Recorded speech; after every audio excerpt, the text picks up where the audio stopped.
Hello friends, CPM के lecture number 4 में आपका स्वागत है। पिछले लेक्चर में हम लोगों ने देखा था कि कैसे हम प्रोजेक्ट नेटवर्क कंप्लीट करेंगे, ये हमने कर लिया था। अब हम जरा सा find the critical path and expected project completion time, ये हमारा प्रॉब्लम है। और ऑलरेडी प्रोजेक्ट नेटवर्क जो हमने बनाया है वो हमारे सामने है। अब इस प्रोजेक्ट नेटवर्क में हम कैसे फाइंड करेंगे कि कंप्लीशन टाइम क्या होगा, क्रिटिकल पाथ क्या होगा, क्योंकि बहुत सारे पाथ स्टार्ट से एंड तक में हमारे पास उपलब्ध हैं। जैसे हम 2, 5, 8, 9 पहुंच सकते हैं, 2, 6, 9 पहुंच सकते हैं, 1, 3, 6, 8, 9 पहुंच सकते हैं, 1, 3, 4, 7, 9, बहुत सारे रास्ते हैं। सवाल है कि इफिशिएंट कौन होगा, कैसे हम वहाँ पहुँचेंगे और बेस्ट वे क्या है। तो इसके लिए हमको क्रिटिकल पाथ इस नेटवर्क में फाइंड करने की ज़रूरत होगी। इस पूरे नेटवर्क में हम क्रिटिकल पाथ को ही फाइंड करने का प्रयास कर रहे हैं। देखिए क्या करेंगे। सबसे पहले किसी भी नोड की हम बात करें, ये हमारा स्टार्टिंग नोड है, तो हर नोड में हम एक ऐसा करेंगे, एक स्क्वायर बना ले और इस स्क्वायर में एक निश्चित वैल्यू हम पुट करने की कोशिश करेंगे। वो वैल्यू क्या होगा ज़रा सा देख लेंगे हम लोग। ये हमारा ये काम आसान है, ये काम आप पहले कर लें।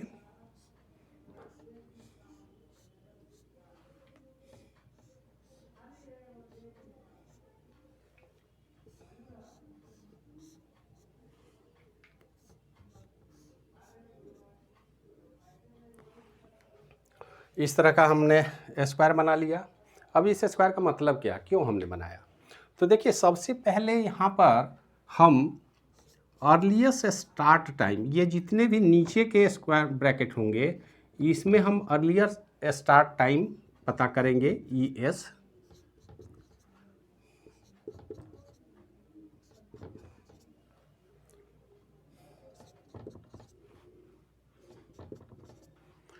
अर्लीस्ट स्टार्ट टाइम है क्या। देखिए किसी भी नेटवर्क में जब हम प्रोसेस शुरू करेंगे तो सबसे पहला जो नोड होगा वहाँ से तो हम जब चाहे शुरू कर सकते हैं, तो एकदम प्रेजेंट टाइम में स्टार्ट कर सकते हैं, इसलिए उनका स्टार्ट अर्लीस्ट स्टार्ट टाइम होगा 0। लेकिन इसके बाद के नेटवर्क में अब हम बंध जाएंगे। हमें पता होना चाहिए कि किसी भी एक एक्टिविटी को कंप्लीट होने में कुछ समय लगेंगे, निश्चित रूप से उसके बाद की एक्टिविटी उसके बाद शुरू होगी। तो यहाँ पर अगर हम नोड 2 की बात करें कि इसका स्टार्ट टाइम क्या होगा, तो अर्लीस्ट स्टार्ट टाइम का एक फॉर्मूला है, जरा हमने यहाँ लिख दिया, आप देख सकते हैं। ESJ, देखिए I स्टार्टिंग नोड को डिनोट करेगा, जैसे ESI स्टार्टिंग नोड, और अगर ESJ हम लिख दें तो ये आप समझेंगे इंड नोड। इंड नोड मतलब स्टार्ट नोड ये है, इंड नोड ये है, लास्ट वीडियो में भी हमने बताया था। तो एक्टिविटी ए के बाद जो स्टार्टिंग टाइम होगा, अर्लीस्ट स्टार्ट टाइम, मतलब एक्टिविटी ई को हम कब स्टार्ट कर सकते हैं, मतलब इसका स्टार्टिंग टाइम निश्चित रूप से क्या होगा, 1 का अर्लीस्ट स्टार्ट प्लस ड्यूरेशन कितना है, 2 है, तो ये जो अर्लीस्ट स्टार्ट टाइम होगा ये होगा 2। उसी तरह 3 का अर्लीस्ट स्टार्ट टाइम अगर हम निकालें तो क्या होगा, 3 और प्लस 0, ये 3 होगा, नीचे वाले ब्रैकेट में हम लिखेंगे, यहाँ पर 4 होगा, यहाँ पर अब देखिए 2, मतलब एक्टिविटी ई 2 मंथ बाद ही शुरू हो सकता है, क्योंकि उससे पहले ये कंप्लीट होना है, तो ये 2 मंथ बाद ही शुरू होगा और 7 मंथ इसमें लगेगा। इसका मतलब इसका स्टार्टिंग टाइम होगा 9। इनकी बात हम करें तो यहाँ पर समस्या होगी। एक्टिविटी 6 का मतलब K या L का अगर हम फाइंड करना चाहें या I और H का फाइंड करना चाहें तो हमारे सामने समस्या आएगी। क्या समस्या आएगी जरा देखिए। एक्टिविटी 6 का अर्लीस्ट स्टार्ट टाइम क्या होगा, मतलब यहाँ के बाद की एक्टिविटी कब शुरू होगी। सीधी सी बात है, चाहे K की बात करें, L की बात करें, तो ये जब तीनों कंप्लीट हो जाएंगे तभी तो आप शुरू कर सकते हैं। और ये तीनों में अलग अलग टाइम है, यहाँ 3 मंथ लग रहा है, यहाँ 3 मंथ लग रहा है, यहाँ 5 मंथ लग रहा है। अब जरा सा आप देखें कि इनका अर्लीस्ट स्टार्ट टाइम क्या होगा। हमने तो यहाँ से काउंट कर लिया, लेकिन ज़रा गौर से आप देखें कि यहाँ पर तो डी एक्टिविटी भी आ रहा है। अगर हम एच को 4 मंथ के बाद स्टार्ट कर दें तो डी तो कंप्लीट होगा ही नहीं, क्योंकि बी एक्टिविटी में ही 5 मंथ लग रहा है। आज जब तक ये दोनों कंप्लीट नहीं होंगे हम आगे नहीं बढ़ सकते।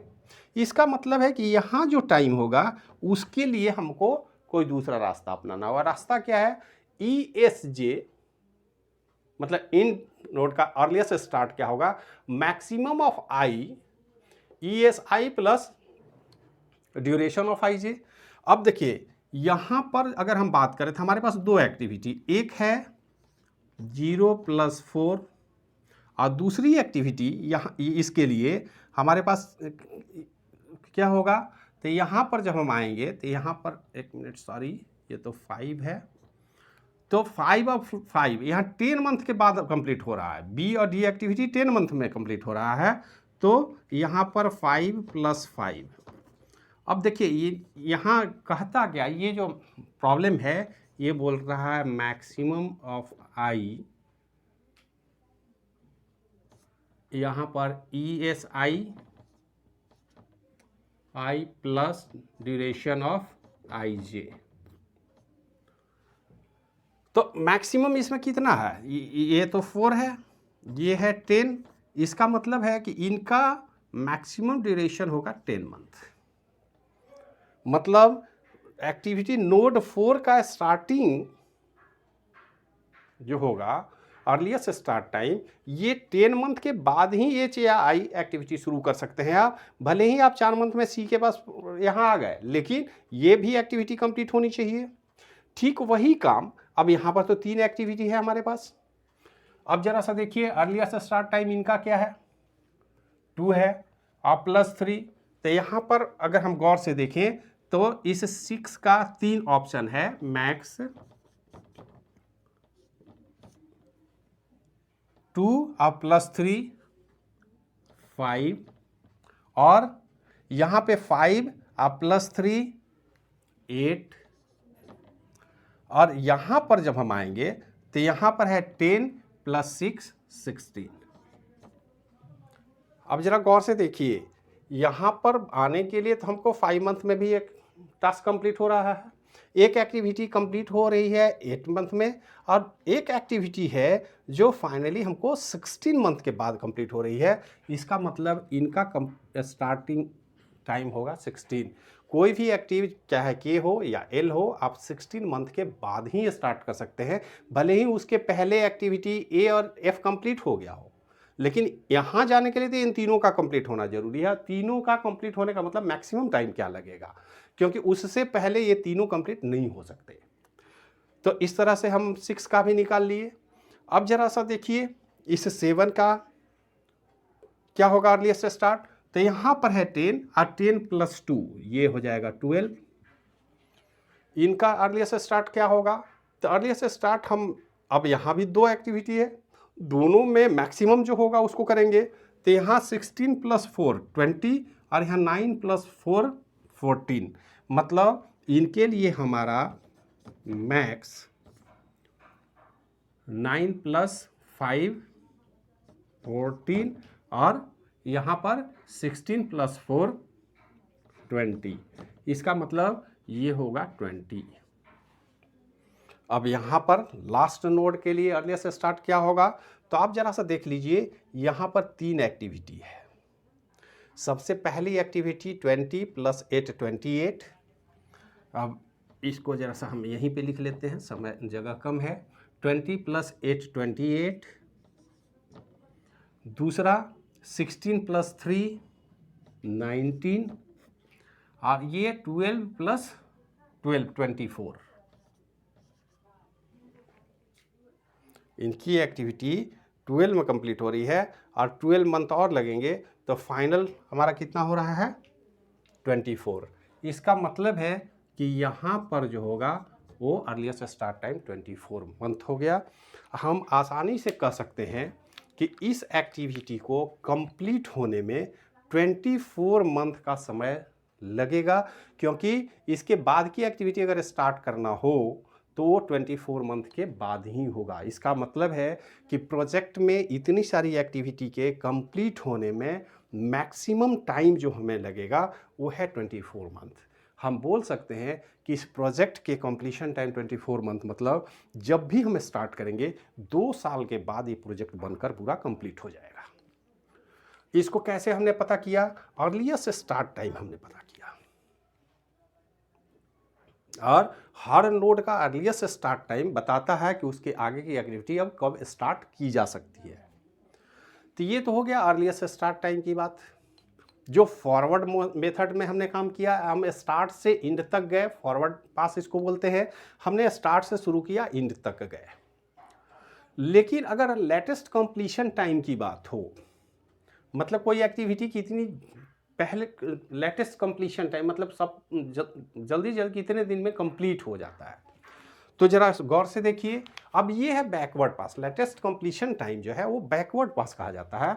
बैकवर्ड मतलब अब यहाँ से हम काउंटिंग शुरू करेंगे। और काउंटिंग शुरू करने के लिए हमारे पास इनके लिए भी फॉर्मूला है। ये फॉर्मूला क्या कहता है?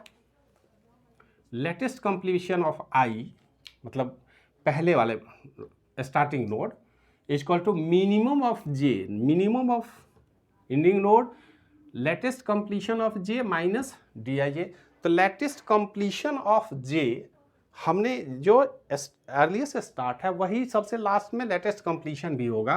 मतलब यहाँ पर जो वैल्यू है वो हमारा होगा 24, क्योंकि अब हमें यहाँ से चलना है। तो देखिए ये कहता क्या है कि इस नोड का लेटेस्ट कंप्लीशन टाइम क्या होगा। तो ये जो इसका लेटेस्ट कंप्लीशन है, इसमें इसकी बात हम करें तो इसमें इसके ड्यूरेशन को घटा देंगे। मतलब 24 माइनस 8 कितना होगा? 24 माइनस 8, ये तो 16 में कंप्लीट हो जाएगा लेटेस्ट कंप्लीशन। इनके कंप्लीशन की बात हम करें, इसकी बात करें, तो ये है 24 और माइनस 12, ये 12 में कंप्लीट होगा। यहाँ पर करें तो 12 माइनस 2 10 में कंप्लीट होगा। यहाँ पर अगर हम बात करें तो जरा सा देखिए, अब इनके कंप्लीशन की बात होगी तो हमको यहाँ से भी देखना होगा और यहाँ से भी देखना होगा। तो यहाँ पर अब जो कंडीशन है वो मिनिमम का है, मैक्सिमम का नहीं है। फॉरवर्ड पास में हम मैक्सिमम काउंट करते थे, बैकवर्ड पास में हम मिनिमम की बात करेंगे।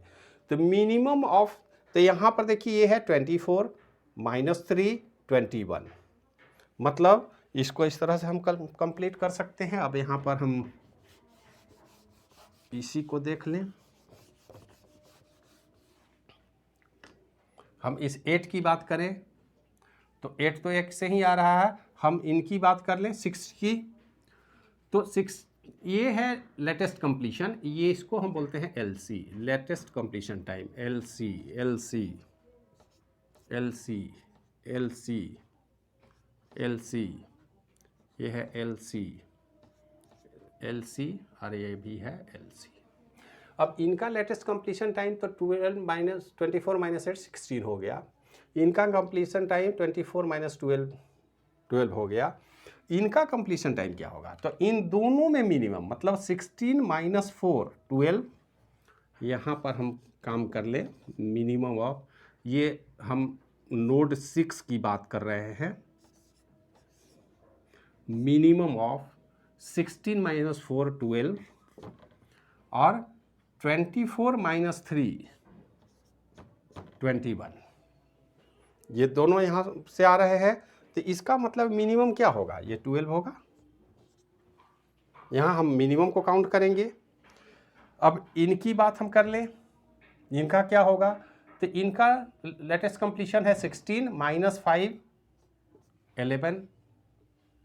यहाँ से वापस आए 2 के लिए। अब 2 के लिए भी समस्या है कि 2 पाथ है हमारे पास। तो ये है 12 माइनस 3 9, हम यहाँ पर 2 के लिए कैलकुलेट कर रहे हैं। तो ये है लेटेस्ट कंप्लीशन 12 माइनस 3 9, और यहाँ पर है 11 माइनस 7 4। स्वाभाविक है कि यहाँ पर क्या हो जाएगा? 4 होगा। मिनिमम हमको काउंट करना है। फिर हम यहाँ की बात करें, तो यहाँ की बात करें तो यहाँ देखिए हमारे पास दो पाथ हैं, एक तो 4 नोड से हम काउंट करेंगे, 6 से, तो यहाँ पर है 12 माइनस 3 9, और यहाँ पर अगर हम काउंट करें तो 10 माइनस 4 6, तो 6 और 12 माइनस 3 9, और यहाँ 10 माइनस 5 5, तो 5 हो रहा है इधर से 9 होगा, इसका मतलब ये 5 होगा। अब जरा 1 की बात हम करें, नोड 1 का लेटेस्ट कंप्लीशन टाइम क्या होगा, तो कंप्लीशन टाइम यहाँ भी मिनिमम हम काउंट करेंगे, लेकिन यहाँ से 3 नोड जा रहे हैं, तो तीनों नोड को हम काउंट करेंगे पहले। 4 माइनस 2 2, 5 माइनस 5 0, 10 माइनस 4 6, तो मिनिमम क्या होगा, 0 होगा। तो इस तरह से हमने काउंट किया, दो काम हमने किया। सबसे पहले अर्लीस्ट स्टार्ट टाइम नीचे वाले खाने में हमने लिख लिया हर नोड के लिए। अर्लीस्ट स्टार्ट वो टाइम है जो ये बताता है कि इसके बाद की एक्टिविटी कब शुरू होगी। लेटेस्ट कंप्लीशन टाइम ये बोलता है कि मोस्ट प्रोबेबली वो कब रेडी हो जाएगा आगे बढ़ने के लिए। लेकिन अब जैसे यहाँ पर हमारे पास अर्लीस्ट कंप्लीशन टाइम 24 है, ये मोस्ट लाइकली ये तो 16 में अवेलेबल है, ये 12 में एक्टिविटी अवेलेबल है, ये 12 में है, तो आप किसके थ्रू अब जाना चाहते हैं ये आपको देखने समझने की ज़रूरत है। और इनका फॉर्मूला है minimum of J L C J minus, मतलब डेस्टिनेशन माइनस ड्यूरेशन। तो लेटेस्ट कंप्लीशन टाइम और डेस्टिनेशन का उसमें जो ड्यूरेशन है उसको घटा देंगे तो निकल जाएगा। अब हमको फाइंड करना critical path and expected project completion time. देखिए क्रिटिकल पाथ क्या बोलता है कि यदि हमको क्रिटिकल पाथ फाइंड करना है तो पहला शर्त क्या है, यहाँ पर latest completion time of I is equal to latest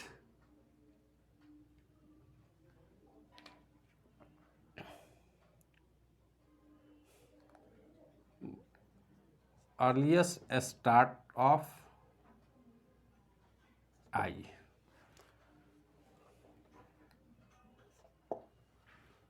latest completion time और अर्लीस्ट स्टार्ट टाइम सेम होना चाहिए, उसी को हम फाइंड करेंगे, हमारा क्रिटिकल पाथ होगा। तो जरा सा गौर से देखें क्रिटिकल पाथ हमारा कौन कौन है।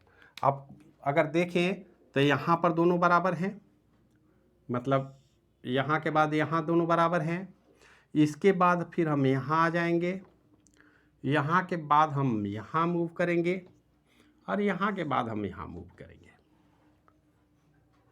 बाकी लेटेस्ट कंप्लीशन और अर्लीस्ट स्टार्ट में डिफरेंस है, आप देख लें। तो जहाँ डिफरेंस है उसको फॉलो नहीं करना, हम उस पाथ को फॉलो करेंगे जो हमारा क्रिटिकल पाथ होगा। और वो एक्टिविटी क्या होगा, नोड बाय नोड अगर हम देखें तो नोड 1 से हम स्टार्ट करेंगे। हम इसको ज़रा हटा दें, हमारा स्टार्टिंग नोड है 1, 1 से मूव किए 3, 3 से मूव किए 4, 4 से मूव किए 7, और 7 से मूव किए 9। एक्टिविटी क्या है, 1 से 3 एक्टिविटी बी, बी के बाद डी, डी के बाद एच, एच के बाद एम। ड्यूरेशन कितना होगा, 5 + 5 + 2 + 12 इक्वल टू 24 मंथ।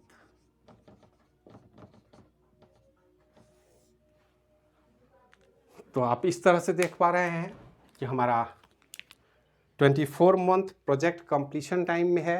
हमारा क्रिटिकल पाथ जो मैक्सिमम ड्यूरेशन लग रहा है वो एक्टिविटी, बाकी पर हमको उतना ध्यान देने की ज़रूरत नहीं है, बाकी सब उससे कम टाइम में ही कंप्लीट हो जाएंगे। मैक्सिमम ड्यूरेशन जो हमारा लगेगा बी के लिए पहले करेंगे, फिर डी को काउंट करेंगे, फिर आई को करेंगे, फिर एम को करेंगे। तो हम आसानी से इस पाथ को फॉलो कर पा रहे हैं। अगर ड्यूरेशन हमारा बदल जाए, अगर ड्यूरेशन चेंज हो जाए, या ये जो ड्यूरेशन है इसमें कहीं कोई अंतर हो जाए, तो हमारा पाथ बदल जाएगा, ये ध्यान में रखेंगे। इसका मतलब है कि जो ड्यूरेशन हमने काउंट किया है वो ड्यूरेशन बिल्कुल फिक्स होना चाहिए। तो प्रोग्राम में जब भी प्रॉब्लम एग्जामिनेशन में आए तो इस ड्यूरेशन को विशेष रूप से ध्यान दे के आप बनाएंगे, ताकि क्रिटिकल पाथ अगर ड्यूरेशन कम ज़्यादा होगा तो क्रिटिकल पाथ बदल जाएगा।